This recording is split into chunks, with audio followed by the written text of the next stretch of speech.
Que Dios les bendiga a cada uno de ustedes en esta tarde, fría tarde afuera, pero acá está calentito. Está súper calentito. Agradezco a Dios, hermanos, por que Él ha sido bueno en esta semana ya, eh, entre trabajo, entre estudio, pero el Señor ha sido bueno.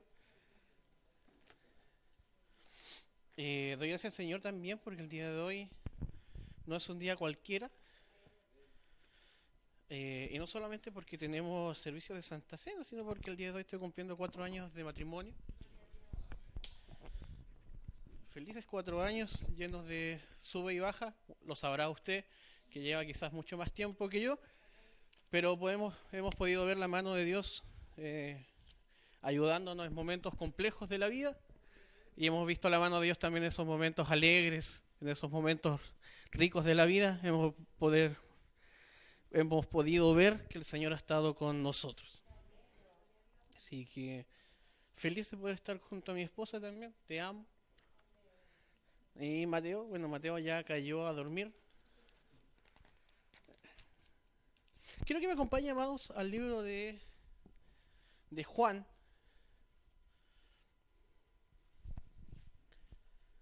El Evangelio según San Juan, capítulo 19.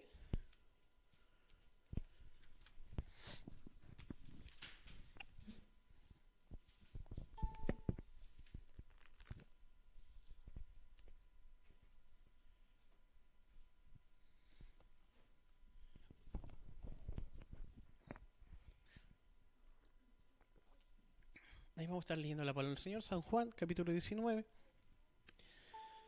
¿Ha pensado usted qué hubiese pasado si la obra del Señor no hubiese sido en un 100%?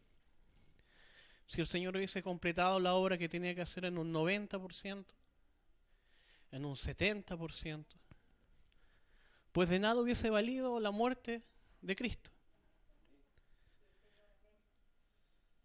Y este es el mensaje que nosotros predicamos, y este es el mensaje que hacía hincapié Pablo. Predicamos a Cristo muerto y resucitado. Si bien en estos servicios de Santa Cena recordamos, y siempre es bueno volver al Evangelio, volver donde todo comenzó, es bueno recordar la obra que hizo Jesucristo para preguntarnos a nosotros mismos qué estamos haciendo nosotros. Desde esa perspectiva podemos nosotros volver a encaminarnos, desde esa perspectiva nosotros podemos volver al origen, volver a donde quizás todo era un poco más fácil. Porque cuando tú y yo queremos llevar las riendas de nuestra vida se nos torna difícil. Pero cuando dejamos que Cristo las lleve, pues Él es quien pagó el precio, se hace más llevadero. Amén. Vamos a ver el día de hoy un trozo, porque si nos ponemos a ver la vida de Jesucristo, hermanos, podemos estar mucho tiempo. De hecho, si usted recuerda, cuando estudiamos el libro de Marcos, estuvimos ¿cuánto tiempo estudiando el libro de Marcos? En especial los pasajes cuando llegamos a las últimas horas de Jesucristo. Y solamente quiero llevarlo a hacer una breve reflexión de un instante en la cruz. Así que tengan a bien San Juan capítulo 19, del verso 28 al verso 30. Le damos lectura a la poderosa palabra del Señor. Después de esto, sabiendo Jesús que ya estaba todo consumado, dijo para que la escritura se cumpliese: tengo sed. Y estaba allí una vasija llena de vinagre. Entonces ellos empaparon en vinagre una esponja y poniéndola en un hisopo se la acercaron a la boca. Cuando Jesús hubo tomado el vinagre, dijo: consumado es. Y habiendo inclinado la cabeza, entregó el espíritu. Amén. Pueden tomar sus asientos, mis hermanos.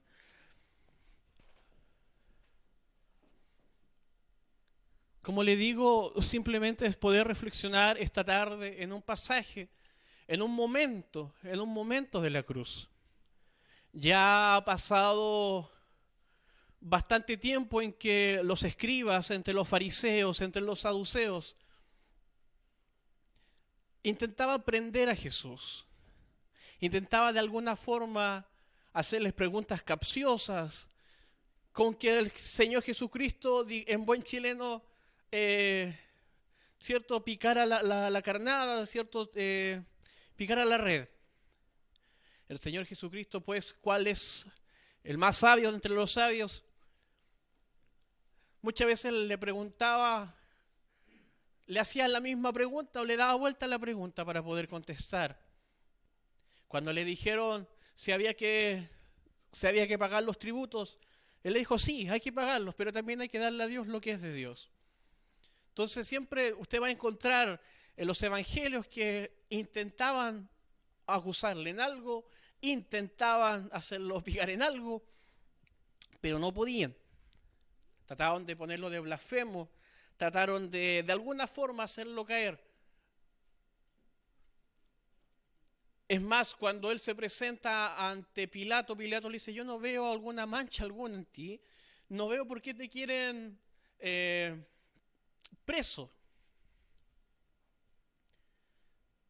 Y amados, nos encontramos en los últimos minutos de la vida de Jesús, en el pasaje en el cual hemos leído. Ya ha sido entregado a Pilato, ya ha sido azotado. Para otro quizás podemos ver cómo de tal manera lo azotaron, que su piel fue completamente lacerada, fue abofeteado, fue ridiculizado, ya fue camino al Gólgota. Se imaginarán ustedes las burlas en el camino.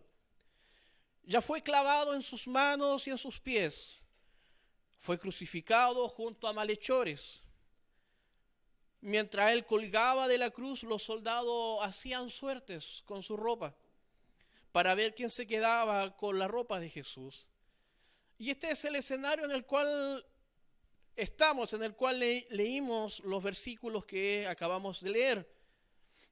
Fue llevado por revolucionario, fue llevado por blasfemo, fue llevado por decir que es el Hijo de Dios, fue llevado por decir que destruiría el templo. Pero en la persona en la cual nosotros hablamos no había mancha. Era un cumplidor de la ley. Es más, él en los evangelios dice que él no viene a abrogar la ley, sino que viene a cumplirla. Era conocedor de este misma, de la ley, era conocedor de la palabra. Era un sanador, era un hombre de milagros. Era el mismísimo Hijo de Dios, el Santo, el Mesías, el prometido, el que vino en paz y no en guerra, el del amor, el del perdón, antes del ojo por ojo, antes que el diente por diente. El único distinto, el servicial, el certero, el único, el rey, el aclamado por su pueblo. Hace pocos días le gritaban, Hosana en las alturas, bendito el que viene en el nombre de David, el que no abrió su boca, el que cayó para darnos libertad. Este es el que estamos hablando. Escribía estas pequeñas cosas que le decía porque de repente me olvido. Y me preguntaba, ¿qué más puedo decir yo de Jesús? ¿Qué más puede decir usted acerca del Mesías? Hombre justo, hombre que cumplió la ley, hombre que estaba en el templo, un hombre que abrió el sendero y el camino para que tú y yo tengamos el Evangelio hoy en día. Al llevar el Evangelio a los cobradores de impuestos, a llevarle el Evangelio a las prostitutas, a llevarle el Evangelio a los pobres. Son esos actos en que el plan de Jesucristo se va orquestando para que tú y yo podamos tener el Evangelio hoy en día. Y quiero que podamos ver a la luz de la Escritura los pasajes que acabamos de leer, en el cual en el verso 28 decía, después de esto, sabiendo que Jesús sabiendo que Jesús ya estaba todo consumado, dijo, para que la Escritura se cumpliese. Fíjese lo importante para Cristo Jesús, el Señor Dios mismo, poder cumplir lo que la Escritura decía. Él no tenía la Biblia cual la tenemos tú y yo ahora. Él se manejaba con la Torá, él se manejaba con los primeros 5 libros de la Biblia. Él se manejaba con los rollos de los profetas. Es más, recordará usted, como buen lector de la Escritura, cuando él lo hace leer en el templo y él lee, cierto, que el Espíritu de Dios está sobre mí y él les dice a todos, pues, este es el día en que esta profecía se ha cumplido frente a sus ojos. ¿Qué quiero decir con esto, amada hermana y amado hermano? Si Jesús, siendo el Hijo de Dios, siendo Dios mismo, vivió para que la Escritura de Dios, para que el libro de Dios se cumpliese, ¿qué más nos resta a ti y a mí? Si el mismo Logos cumplía lo que decía, ¿qué más nos queda a ti y a mí? Me viene a la mente cuando Pedro le dice al Señor, pero dura es tu palabra. ¿Quién te va a escuchar? ¿Quién la va a escuchar? ¿Quién la podrá oír? Y recapacita Pedro. Lo malo de Pedro que hablaba y recapacitaba después. ¿Cuántos Pedro ya vemos acá esta noche? Dejaba la escoba y después recapacitaba. Pero dicen, ¿a quién más? ¿A dónde más podremos ir si solo tú tienes palabras de vida eterna? ¿A dónde más podremos ir tú y yo? Hoy en día vivimos en un mundo de pseudas verdades, de muchas verdades, que dicen ser verdades. En un mundo completamente de relativismo, que da lo mismo, de individual, que cada uno puede tener su propia verdad, su propio Cristo. Conversaba hace poco con mi hermana Karina y decía que muchas veces cada uno pinta a Dios a su forma. Tiene al Dios a su forma, a su pinta, pero la pinta que debemos tenerla es como dice la Escritura. Es ella misma que se revela a sí mismo. Si vemos la vida de Cristo, si vemos la obra de Cristo, veremos cómo cada vez, versículo a versículo, nos van diciendo, realizó esto o hizo aquello, para que lo dicho por el profeta o la Escritura fuese cumplido. Mateo 2:23 dice, llegó y habitó en una ciudad llamada Nazaret, para que se cumpliera lo que fue dicho por medio de los profetas, será llamado Nazaret. Ahí vemos nuevamente un patrón de esta vez Dios mueve los hilos de todo para que su palabra se cumpla. Marcos 15:28, se cumplió la escritura que dice, y con los transgresores fue contado. Nuevamente se cumplió la escritura en Hechos 13:29, ya ahora cuando Pablo se larga y empieza a predicar, dice, y cuando habían cumplido todo lo que estaba escrito acerca de él, le bajaron de la cruz y le pusieron en un sepulcro, cuando había cumplido todo lo que estaba escrito.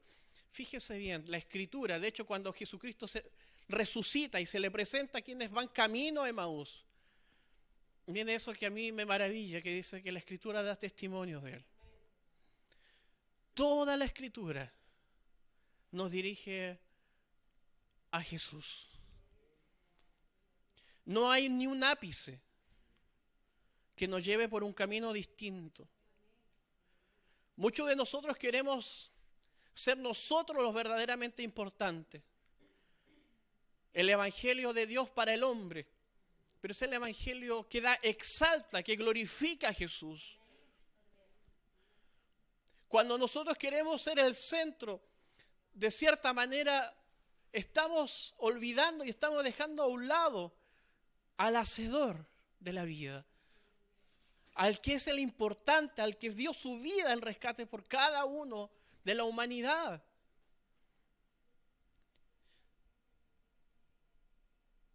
Jesucristo mismo, amado, se preocupó para que la escritura fuese cumplida. Todas aquellas profecías mesiánicas se cumplieron en la persona de Cristo. Se cumplieron en la persona de Cristo a cabalidad. No hay ninguna profecía que fue dada por el profeta que no se haya cumplido. Se cumplieron en Cristo Jesús. Él es el que había de venir y el que vendrá. Él es el Cristo, Él es el Mesías, Él es el Redentor. Él es el que vino a salvarnos de la ira de Dios. Cuando cada uno, creo que todos de cierta manera lo hemos hecho, cuando nos hemos dispuesto a empezar a decir, esta vez sí voy a leer la Biblia en un año, y vamos con Génesis, nos damos cuenta, todos los que hemos empezado por ahí, nos hemos dado cuenta de que por la culpa de un varón entró el pecado al mundo. De que por la culpa de ese varón, todos desde ahí en adelante somos pecadores. Todos somos pecadores. Romanos relata que por cuanto todos nosotros hemos pecado, estamos destituidos de la gloria de Dios.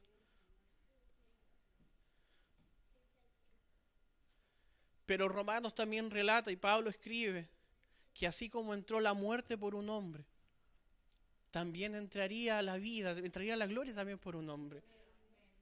Y ese hombre tenía que ser un hombre de carne y hueso.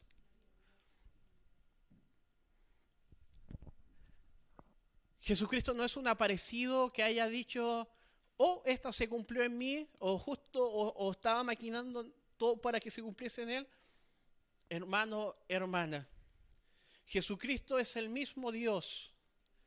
Y como vamos a ver, espero de cierta manera poderlo explicarlo bien, de cierta manera vamos a ver cómo Jesucristo, al decir consumado tenía la película completa desde la eternidad. No tenemos idea, amados, desde qué año fue, pero desde la eternidad pasada era el plan de Jesucristo venir a redimir al mundo.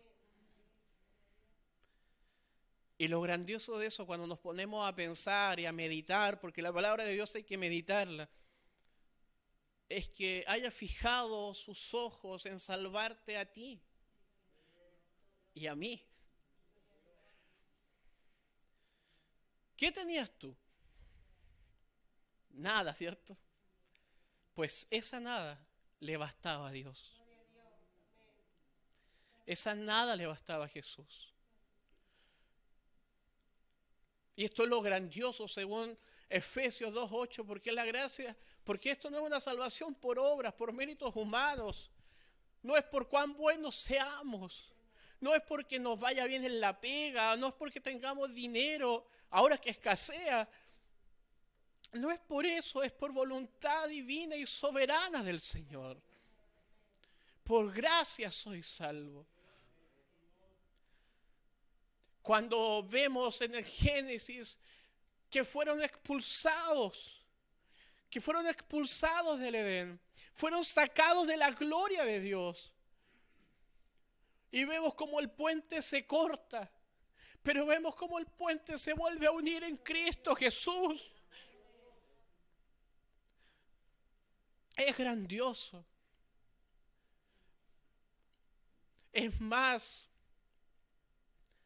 desde ahí, cuando el Señor echa de su gloria del huerto del Edén a Adán y Eva, la Escritura dice que le hizo vestiduras de pieles de animales.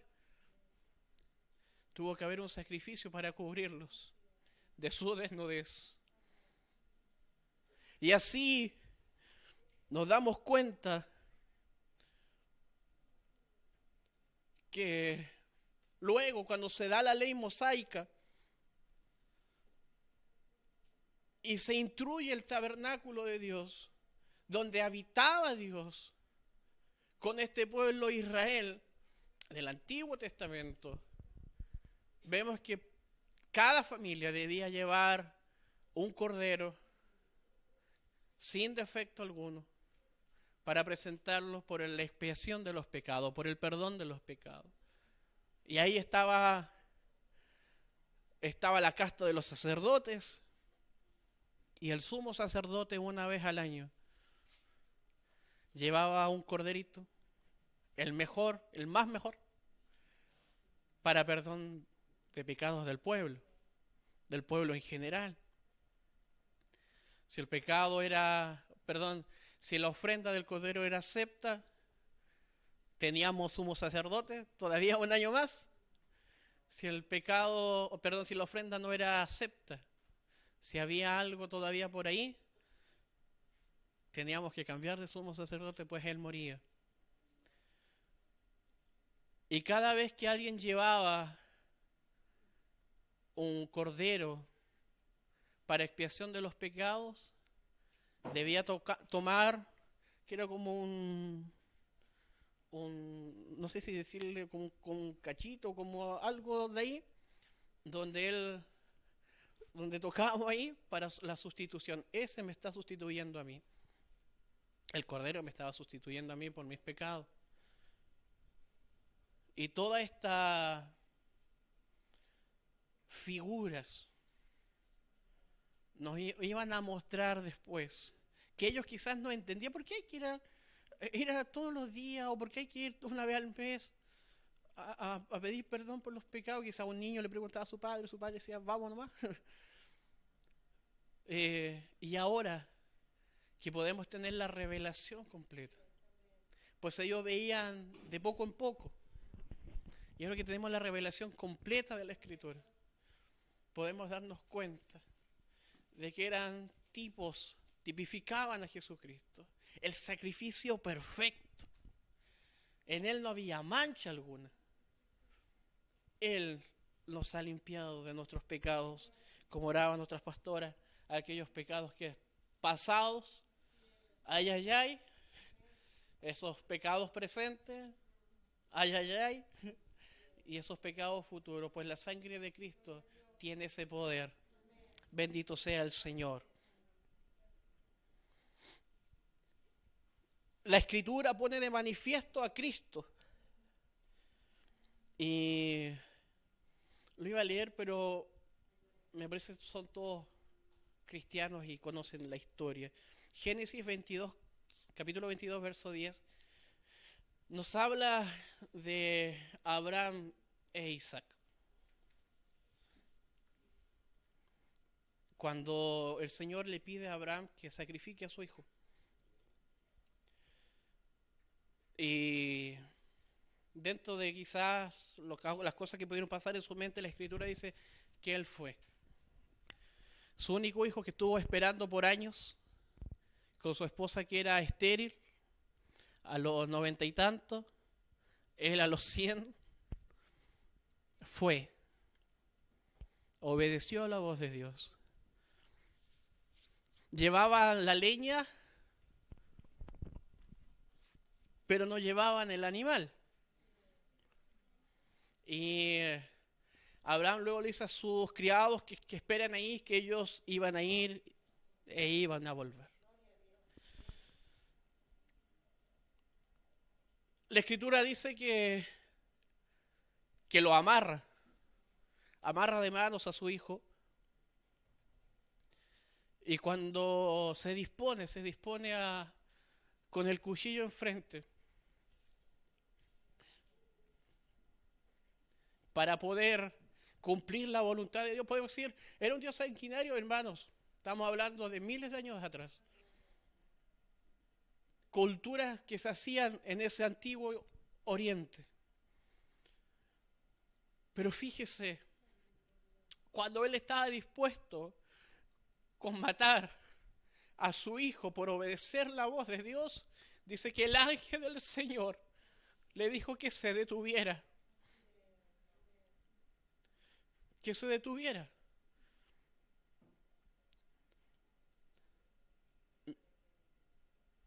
Entre la emoción de ahora, antes de eso, Abraham le dice a Isaac que el Señor habría de proveer un cordero. Cuando iban camino a, el Señor proveerá. Y cuando él está dispuesto a matarlo, a cumplir la voz del Señor, el Señor le dice que pare. Pero hasta ahí quedó la orden. La orden quedó ahí. Y luego de 2000, casi 3000 años después, esa orden se ejecutó.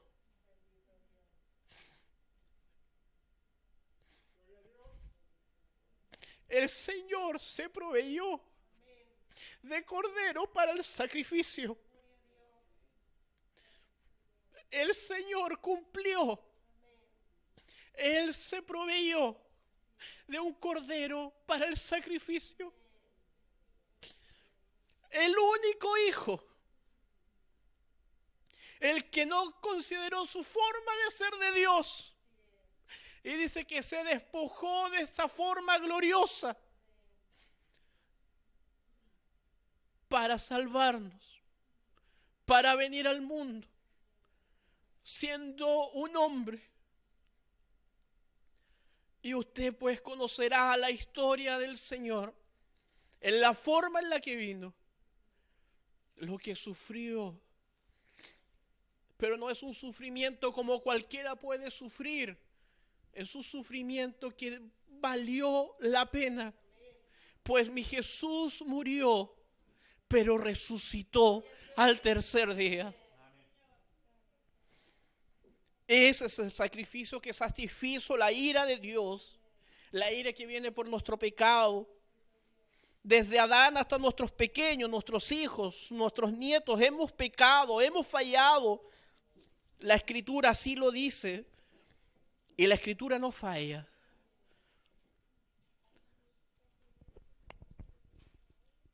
Cristo cumple la Escritura. Y la Escritura dice, el verso que leímos, el verso 28, tengo sed. Y estaba allí una vasija llena de vinagre, entonces ellos empaparon en vinagre una esponja y poniéndola en un hisopo se la acercaron a la boca, pues él tenía sed. Él era humano, él era hombre, él tenía carnes, huesos, cartílago y cuántas cosas más tenemos nosotros. Él era hombre, él fue como nosotros. Pero hay una gran diferencia. Sin pecado. Sin pecado. Cuando Jesús estuvo en la cruz, él experimentó la agonía de la sed. Cuando Juan escribió su evangelio, cuando él lo escribió en el primer siglo, ¿sabes? Estaba surgiendo una corriente completamente filosófica. Gracias, mi pastorito.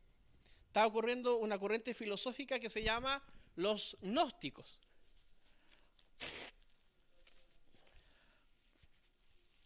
Los gnósticos diferenciaban entre lo material y lo espiritual.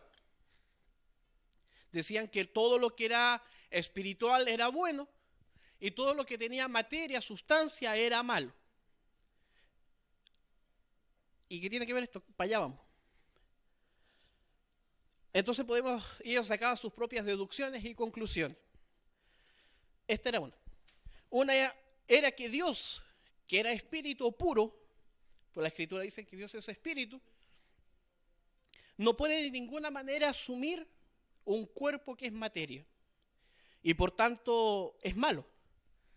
Por tanto los gnósticos se llama que Jesús no tenía un cuerpo de verdad, sino que era solo como un fantasma.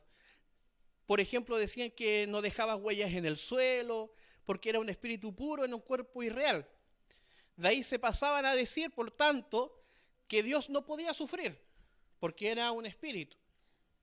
Entonces no podía sufrir, por tanto Jesús no sufrió, sino que pasó por la experiencia de la cruz sin padecer ningún dolor.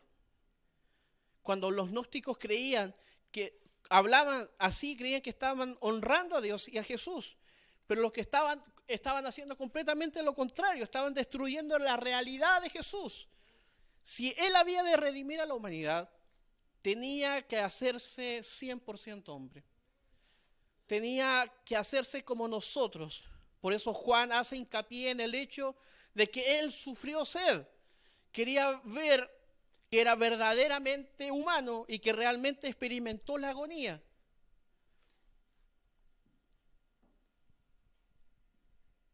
necesitábamos, como yo le dije, si Adán siendo un hombre falló, necesitamos que un hombre nos rescate.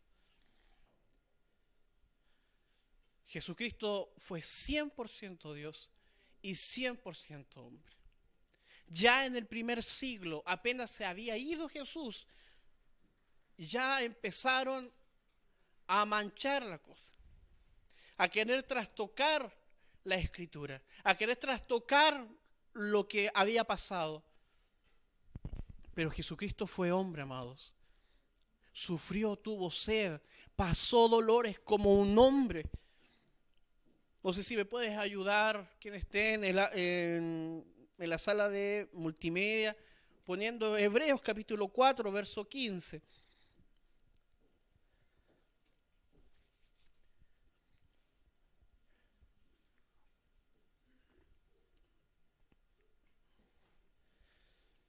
Si Jesús no era hombre, era súper fácil entonces haber pasado por todo. No hubiese valido de nada quizás su dolor, el peso que tuvo que cargar, hermano. Hebreos 4:15 nos dice, porque no tenemos un sumo sacerdote que no pueda compadecerse de nuestras debilidades, sino uno que fue tentado en todo según nuestra semejanza, pero sin pecado. Jesucristo fue hombre, pasó todo como un hombre. Y si nosotros nos dolemos, hermanos, cuando nos golpeamos, imagínese que alguien te esté lacerando, abofeteando, burlándose, pegándote, etcétera, etcétera. Que Dios nos ayude.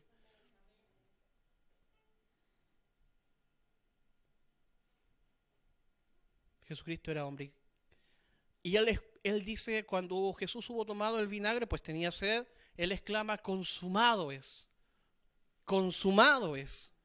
La palabra griega aquí es tetelestai, la cual significa consumado es.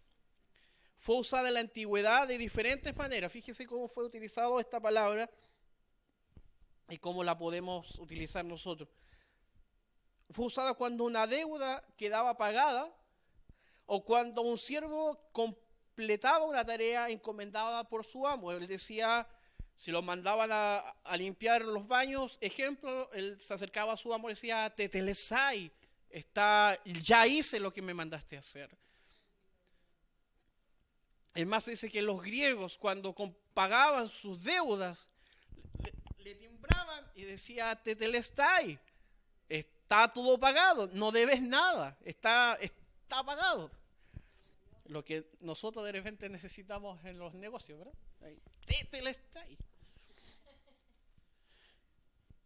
Al igual era usada por los artistas.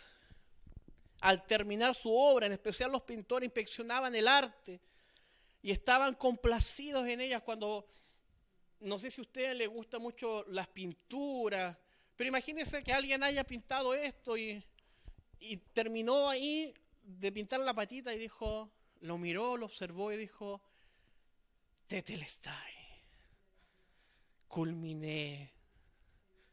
Mi pieza más amada, la culminé.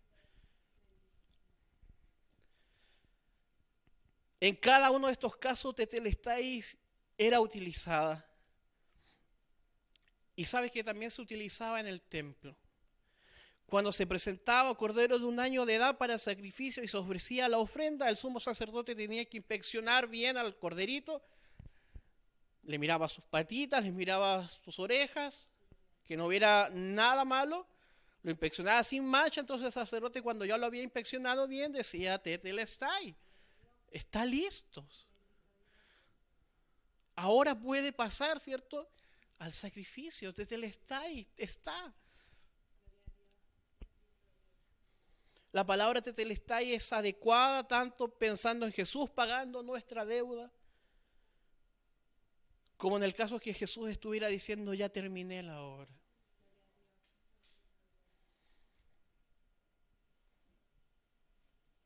A Jesús él tomó, de hecho, versículo más adelante vamos a leer, él quiso dar su vida y la dio y cumplió todo. Y luego de haber cumplido todo, luego de pagar nuestra deuda, con las últimas fuerzas de varón que le quedaba, gritó: Tetelestai. Cuán agradecidos seríamos cada uno de nosotros, ¿cierto? Si es que fuéramos y ocupo un ejemplo real, si fuéramos a la luz, si fuéramos donde tenemos una cuenta grande y nos pagaran la cuenta, fuéramos allá y dijeran: no, sabes que su cuenta está saldada, pero yo venía a repactar mi agua. No, su cuenta está saldada. Tetelestai.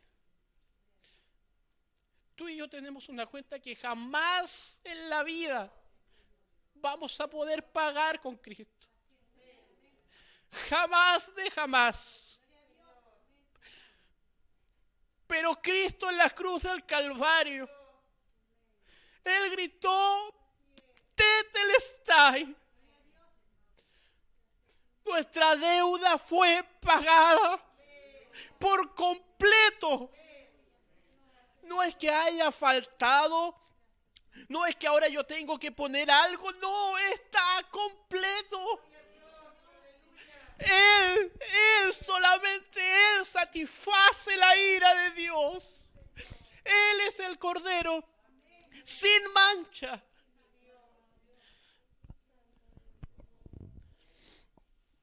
Él cumplió la ley a cabalidad.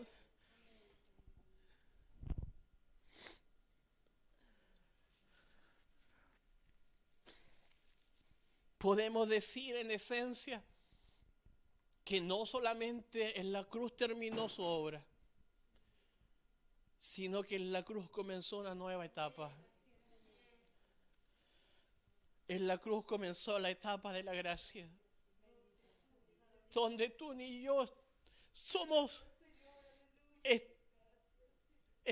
digamos, de cierta manera obligados a cumplir el decálogo para subir allá arriba.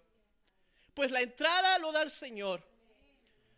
No es mi buena obra, no es mi moralidad, no es lo que yo pueda hacer, cuánto le pueda yo dar a una fundación. No es eso, es Cristo. Muchos de nosotros pensamos que nos vamos a ir o tenemos ganada la salvación por no mentir. La salvación se gana por Cristo. No se gana por venir al culto, se gana por Cristo. Y muchos de nosotros cristianos evangélicos tenemos un poco desenfocado el foco. Es por eso que se nos hace urgente, se nos hace importante y vital cada vez ir a la Escritura, cada vez ir a la cruz de Cristo, ir al Evangelio de Cristo, mirar a Cristo y escucharlo gritar: Tetelestai. Es por esto, amados, que en el Señor nos gozamos. Es por eso que en Él nos gozamos. Porque hay algo que yo no podía. Es como si usted quisiera entrar a un lugar y le dijeran: no, aquí es pura gente VIP. ¿Trae su pase VIP? No, yo traigo el pase de movilidad. No, ese no sirve. Tiene que tener el VIP. Y si le doy 10 luquitas, no, tampoco. No se puede. Necesitamos el pase VIP. ¿Y qué hacemos? Y nos juntamos todos afuera. No podemos entrar porque nos falta el pase VIP. Pero ahí va a aparecer, ¿cierto?, el hermano Antonio a decir: pero yo tengo un pase Platinum. Capaz que yo pase. ¿Sabes que tengo el pase Platinum? No, necesitamos solamente pase VIP. Y quizás va a aparecer el hermano Juan y va a decir: pero yo ayudé a construir la iglesia. Capaz que me dejen entrar por eso. Sí, hermano Juan, le quedó muy linda la iglesia, pero necesitamos el pase VIP. Sin el pase VIP usted no pasa. Ok, va a querer el hermano Juan. Puta, y todo lo que hice por la iglesia. Para entrar, es que no se trata de hacer cosas para entrar. Se trata de aceptar a alguien para entrar. Se trata de menguar nosotros y que crezca Él.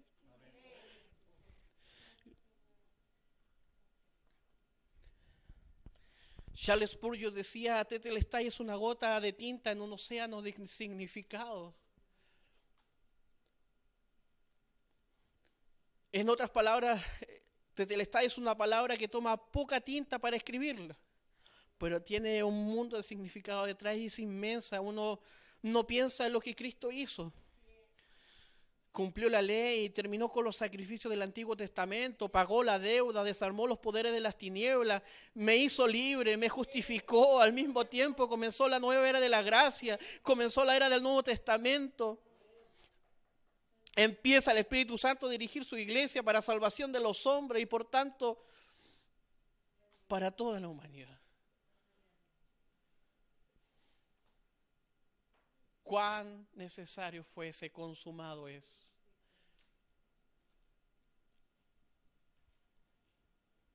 Mi amigo se fue, pero la tarea está hecha. Tetelestai la tarea está hecha. La obra de ingeniería del Señor está concluida. Ya no queda nada que hacer, ni nuestras propias obras, nada, nuestra moralidad, nada puede pagar el precio. Solo la sangre de Cristo, de Jesús en el madero. Está listo, amado. El Señor lo cumplió todo. 2 Corintios 5:21, y voy terminando. El que no conoció pecado por nosotros lo hizo pecado, para que nosotros fuésemos hechos justicia delante de Él. Panchito bien leía Isaías 53, todos nos descarriamos como ovejas. Cada cual se apartó por su camino, pero Jehová cargó en Él el pecado de todos nosotros. Primera de Pedro dice 2:24, quien llevó él mismo nuestros pecados en su cuerpo sobre el madero, para que nosotros, estando muertos a los pecados, vivamos a la justicia, y por cuyas heridas fuimos sanados. Porque vosotros erais como ovejas descarriadas, pero ahora habéis vuelto al pastor y obispo de vuestras almas. El Señor luego de eso murió, Él entregó el Espíritu, dice la Escritura. Juan 10:17 dice, por eso me ama el Padre, porque yo pongo mi vida para volverla a tomar. Nadie me la quita, sino que yo mismo de mí la pongo. Tengo poder para ponerla y tengo poder para volverla a tomar. Este mandamiento recibí de mi Padre. Amados, el sacrificio de Cristo está completo. No hay que agregarle nada. Y eso es lo que nosotros no peleamos, pero sí tenemos de diferente. El resto hace cosas por llegar al cielo. El resto viven dentro, trata de llegar a un nirvana. El resto trata de llegar a una espiritualidad tan grande para poder llegar allá. Otros tratan de comportarse de la mejor manera para que en su próxima vida puedan ser alguien mejor. Pero dentro del cristianismo, amados, no hay que hacer absolutamente nada, porque Cristo ya lo hizo todo. Y ahí queda nuestro orgullo y nuestra soberbia a un lado. Porque no hay nada que tú hayas hecho. Es pura gracia y misericordia del Señor. Nada bueno hay en ti, solo en Él. Concluyo.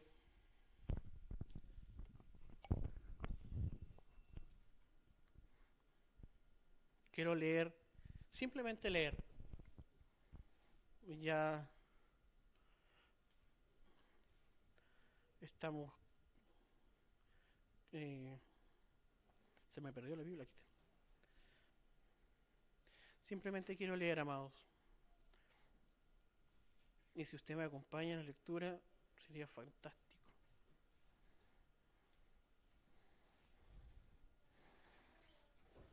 Hebreos capítulo 9, del verso 25. Yo lo voy a leer en otra versión, un poquito más entendible, que es la traducción del lenguaje actual.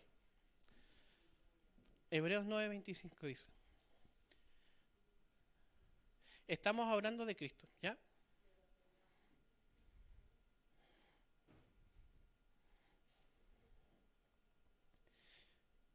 No entró para ofrecerse como sacrificio muchas veces, como aquí en la tierra.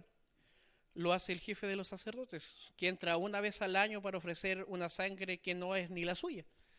Si Cristo tuviera que hacer lo mismo, habría que tenido que morir muchas veces desde que Dios creó el mundo.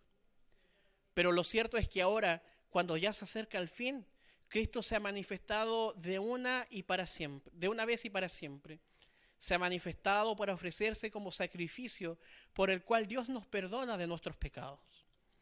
Todos nosotros moriremos una sola vez y después vendrá el juicio. De la misma manera, Cristo se ha ofrecido una sola vez para que muchos seamos perdonados por nuestros pecados. Después, Él volverá otra vez al mundo, pero no para morir por nuestros pecados, sino para salvar a los que esperemos su venida.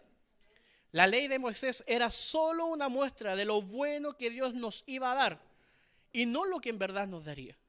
Por eso la ley nunca puede hacer perfectos a los que cada año van al santuario a ofrecer a Dios los mismos sacrificios de siempre. Si en verdad la ley pudiera quitarles el pecado, no se sentirían culpables y dejarían de ofrecer sacrificios a Dios. Pero sucede lo contrario. Cada año, cuando ofrecen esos sacrificios, lo único que logran es recordar su pecado. Porque la sangre de los toros y de los chivos que se sacrifican no puede quitar los pecados.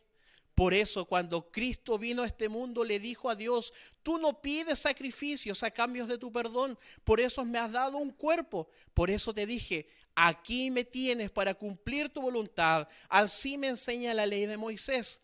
En primer lugar, este salmo dice que Dios no quiere ni le gustan los sacrificios y las ofrendas, ni los animales quemados sobre el altar, aunque la ley manda que sean presentados. Después de eso, el salmo que Cristo vino a cumplir la voluntad de Dios, es decir, Cristo quitó aquellos sacrificios antiguos y estableció uno nuevo.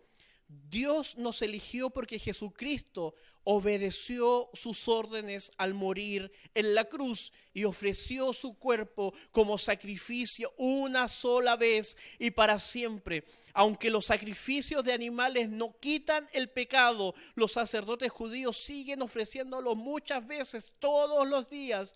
Pero Jesucristo le ofreció a Dios un solo sacrificio para siempre. Y así Dios nos perdonó nuestros pecados. Luego se sentó a la derecha del trono de Dios y allí estará esperando hasta que Dios derrote a sus enemigos. Porque con un solo sacrificio, Jesucristo hizo que Dios hiciera perfectos a todos los que eligió para ser parte de su pueblo.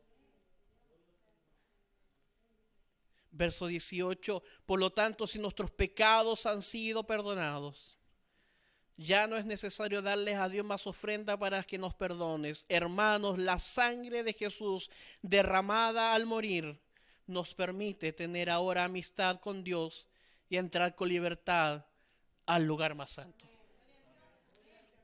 Solo es la sangre de Cristo, solo es su sangre, solo Él es el Cordero perfecto, Él es el Cordero de Dios que quita el pecado del mundo, Él es nuestra Pascua, Él es el Peshach.